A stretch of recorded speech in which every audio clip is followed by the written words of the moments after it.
안녕하세요. 1940년 5월이면 전 세계가 전쟁의 소용돌이에 휘말려 있던 바로 그때죠. 네, 아주 혼란스러운 시기였죠. 바로 그 시점에 존 머레이라는 신학자가 웨스트민스터 신학교 교수로 취임하면서 발표한 글 성경의 영감을 오늘 다뤄보겠습니다. 네, 제목부터가 아주 묵직하죠. 맞아요.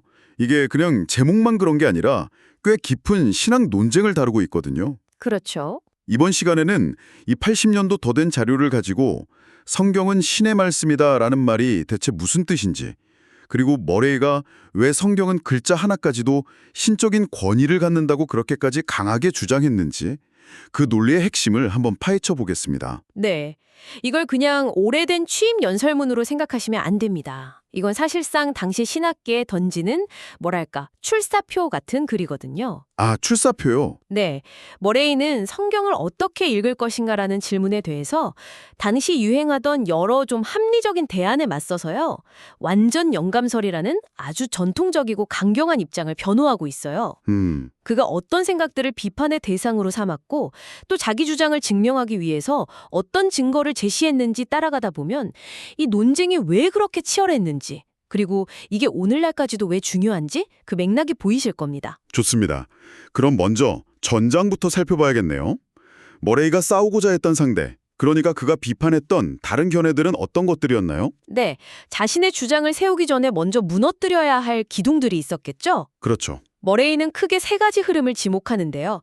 첫 번째가 바로 부분 영감설입니다. 아, 이름 그대로네요. 부분만. 네, 말 그대로 성경의 부분만 영감받았다는 견해죠. 예를 들어서 태초에 하나님이 천지를 창조하시니라 같은 직접적인 계시나 교리는 신의 영감이지만 네.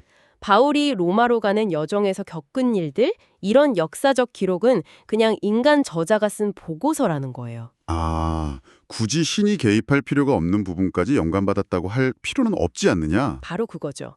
어떻게 보면 굉장히 합리적인 생각에서 출발한 겁니다. 그러네요. 성경을 일종의 하이브리드 텍스트로 보는 거군요. 신적인 부분이랑 인간적인 부분이 섞여 있는. 맞아요. 듣고 보니까 상당히 설득력이 있는데요. 굳이 모든 걸 신비의 영역으로 둘 필요 없이 이성적으로 설명 가능한 부분은 분리해내자는 거니까요. 그 합리성이 바로 이 견해의 매력이죠. 하지만 머레이 입장에서는 이게 아주 치명적인 문제가 있어요. 어떤 문제죠? 자, 그럼 어디부터 어디까지가 신의 말씀이고 어디부터가 인간의 기록인가, 이 기준을 누가 정하냐는 겁니다. 아, 결국 그 판단을 인간의 이성이 하게 되잖아요. 그렇게 되면 성경의 권위가 인간의 판단 아래에 놓이는 결과를 낳는다고 본 거죠. 그렇군요. 기준에 문제가 생기는군요. 알겠습니다. 그럼 두 번째 견해는 뭔가요? 이것도 비슷한 맥락인가요? 두 번째는 초점을 책이 아니라 사람에게 맞추는 견해입니다. 사람이요? 네. 성경 저자들이 영적인 고향감 속에서 글을 썼다는 건데요. 고향감? 셰익스피어나 톨스토이가 위대한 문학적 영감을 받아서 명작을 남긴 것처럼요. 성경 기자들도 하나님의 위대한 구원 역사를 묵상하면서 아주 높은 수준의 종교적 영적 감동을 받아서 글을 썼다는 겁니다. 그래서 그 결과물인 성경이 특별한 가치를 지닌다는 거죠. 아, 이건 접근법이 완전히 다르네요. 성경 텍스트 자체에 신적인 속성이 있다는 게 아니라 글을 쓴 저자가 특별한 영감을 받은 상태였다는 거군요. 정확합니다. 윌리엄 샌데이라는 학자가 하나님의 진리에 더 깊고 효과적으로 감동된 소수의 사람들이 쓴 글이라고 했는데 딱 그 말이에요. 하지만 이 견해도 머레이에게는 문제가 있었어요. 이 영감이라는 게 사실 모든 신자가 기도하거나 찬양할 때 느끼는 성령의 감동이랑 본질적으로는 같고. 아, 단지 정도의 차이만 있다고 보는 거군요. 맞아요. 바로 그거예요. 그렇게 되면 성경은 그냥 아주 잘 쓴 신앙 간증문 정도가 되어버리거든요. 하긴 그러네요. 다른 위대한 종교서적이나 문학 작품과 근본적인 차이가 사라지는 거죠. 신적인 권위의 문제가 또다시 생기는 겁니다. 그렇군요. 첫 번째는 내용의 범위를, 두 번째는 저자의 상태를 문제 삼았는데 둘 다 성경의 절대적인 권위를 흔든다는 공통점이 있네요. 네. 마지막 세 번째는 좀 더 복잡하다고 들었는데 어떤 관점이죠? 네. 20세기의 신학에 엄청난 영향을 미친 칼바르트의 관점입니다. 이건 앞선 두 견해보다 훨씬 더 교묘하고 철학적이에요. 오, 이 관점에서 성경책 자체는 그냥 인간의 증언에 불과합니다. 과거에 있었던 하나님의 계시에 대한 기록물일 뿐 그 자체가 하나님의 말씀은 아니라는 거죠. 잠깐만요. 그럼 언제 하나님의 말씀이 되는 건가요? 바로 그게 핵심입니다. 이 책이 지금 여기에서 라틴어로 힉 앤 눅크라고 하는데 바로 당신에게 말씀으로 부딪혀오는 사건이 일어날 때 사건. 네, 바로 그 순간에만 하나님의 말씀이 된다는 겁니다. 와. 비유하자면 악보 같은 거예요. 책장에 꽂혀 있는 악보는 그냥 종이와 잉크잖아요. 그렇죠. 하지만 오케스트라가 연주하는 순간 그 악보는 살아있는 음악이 되죠.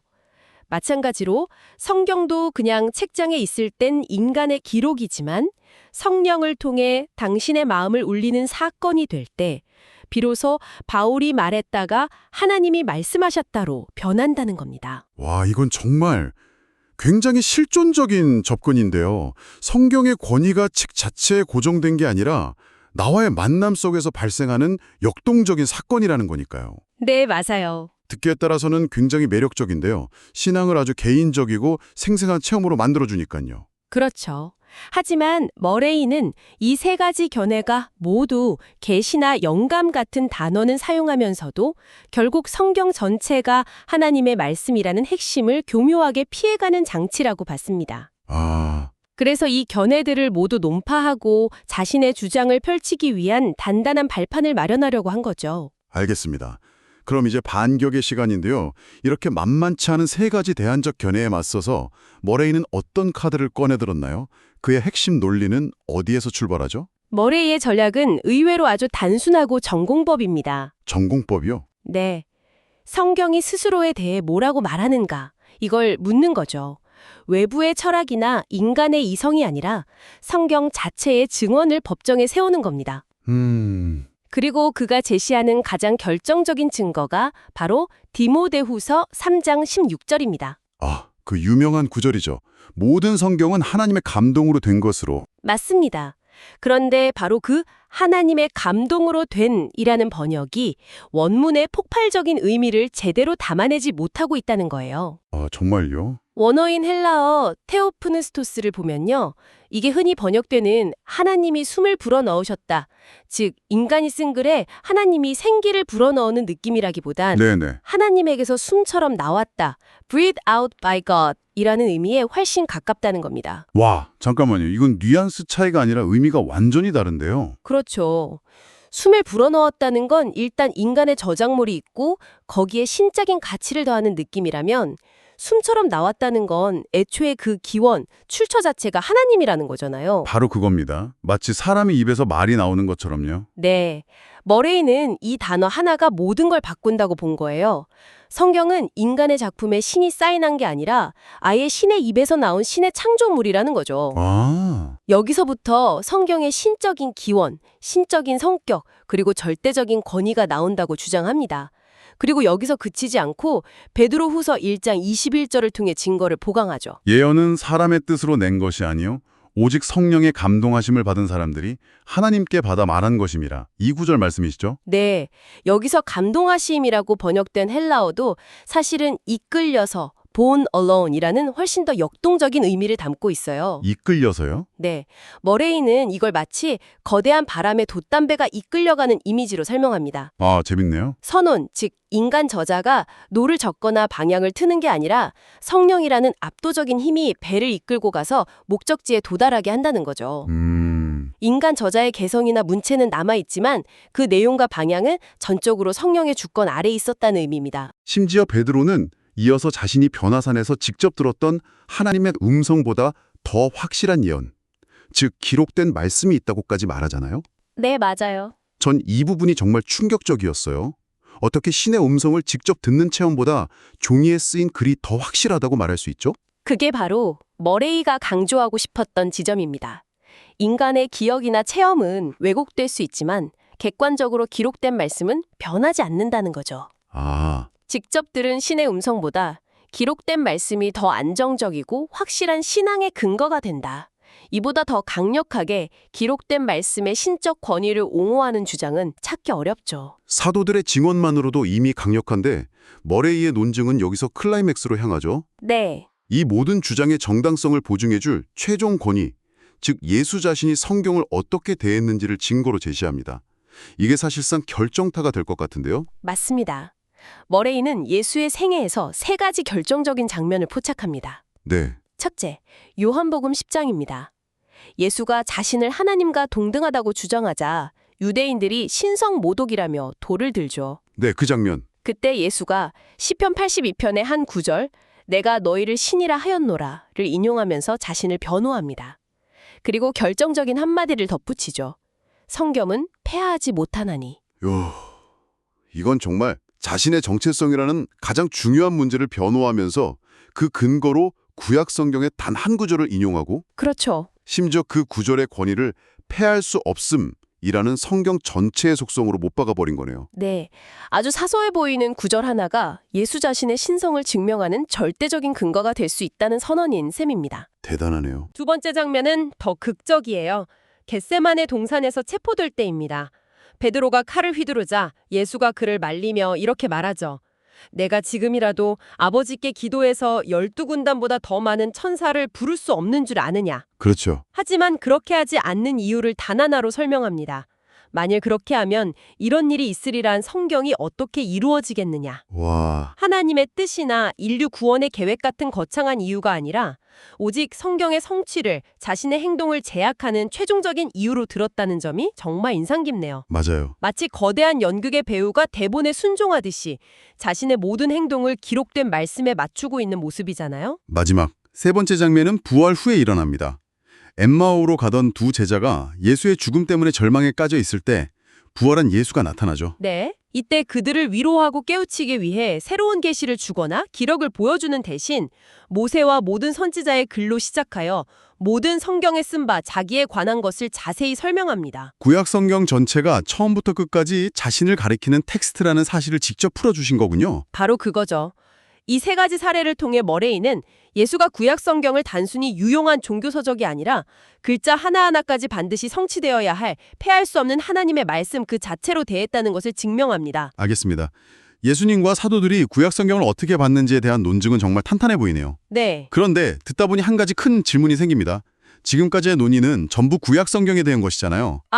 아주 예리한 지적입니다. 그렇다면 우리가 지금 읽고 있는 신약 성경의 영감과 권위는 어떻게 증명할 수 있을까요? 여기엔 논리적 비약이 있는 것 아닌가요? 네, 청취자께서도 바로 그 지점이 궁금하셨을 것 같아요. 당연히 머레이도 이 문제를 인식하고 있었고요.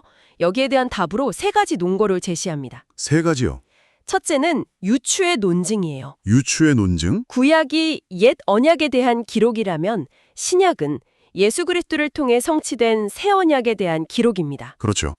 신학적으로 더 영광스럽고 완성된 계시를 담고 있는 새 언약의 기록이 옛 언약의 기록보다 덜 영감받았다고 생각하는 것은 상식적으로 이치에 맞지 않다는 거죠. 더 위대한 내용을 담았으니 그 기록의 권위도 최소한 동등하거나 더 높아야 한다. 논리적으로는 타당하지만 그래도 이건 직접적인 증거라기보다는 추론에 가깝다는 느낌이 드는데요. 맞아요. 그래서 두 번째 논거가 중요해집니다. 바로 사도들의 신적 권위에 대한 주장입니다. 예를 들어 사도 바울은 고린도전서에서 자신의 가르침에 대해 논쟁이 생기자 이렇게 선언해버립니다. 내가 너희에게 쓰는 이 글이 주의 명령인 줄 알라. 와, 이건 그냥 제 말이 맞습니다 정도가 아니네요. 아니죠. 지금 내가 쓰고 있는 이 기록된 말, 이것이 곧 주님의 명령과 동급이라는 엄청난 권위를 주장하는 겁니다. 사도들 스스로가 자신들의 글에 신적인 권위가 깃들어 있음을 분명히 인식하고 있었다는 증거죠. 그건 정말 강력하네요. 이건 내 의견이 아니라 주님의 명령이다 라고 편지에 직접 썼다는 거니까요. 그렇죠. 그럼 다른 사도들도 그렇게 생각했을까요? 서로가 서로의 글을 그렇게 인정했는지도 중요할 것 같은데요. 바로 그 지점이 세 번째, 그리고 가장 결정적인 상호 인정의 논중으로 이어집니다. 베드로후서 3장을 보면 베드로가 바울의 서신들에 대해 언급하는 부분이 나와요. 그는 어떤 사람들이 바울의 편지를 다른 성경과 같이 그것도 억지로 풀다가 멸망에 이른다고 경고합니다. 네네. 여기서 가장 중요한 단어가 뭘까요? 다른 성경과 같이라는 부분이겠네요. 정확합니다. 베드로는 지금 바울의 개인적인 편지들을 이미 존재하는 다른 성경들, 즉 구약 성경과 같은 카테고리 안에 동등한 위치에 놓고 있는 겁니다. 이건 후대의 교회 회의에서 자, 이제부터 이걸 성경이라고 부릅시다 라고 결정한 게 아니라 신약의 저자들이 활동하던 당시에 이미 서로의 기록을 구약과 동일한 권위를 가진 성경으로 인정하고 있었다는 걸 보여주는 거죠. 와, 이건 정말 강력하고 직접적인 증거가 되네요. 네, 바로 그렇습니다. 오늘 존 머레이의 글을 통해 성경의 영감이라는 개념을 정말 깊이 있게 들여다봤네요.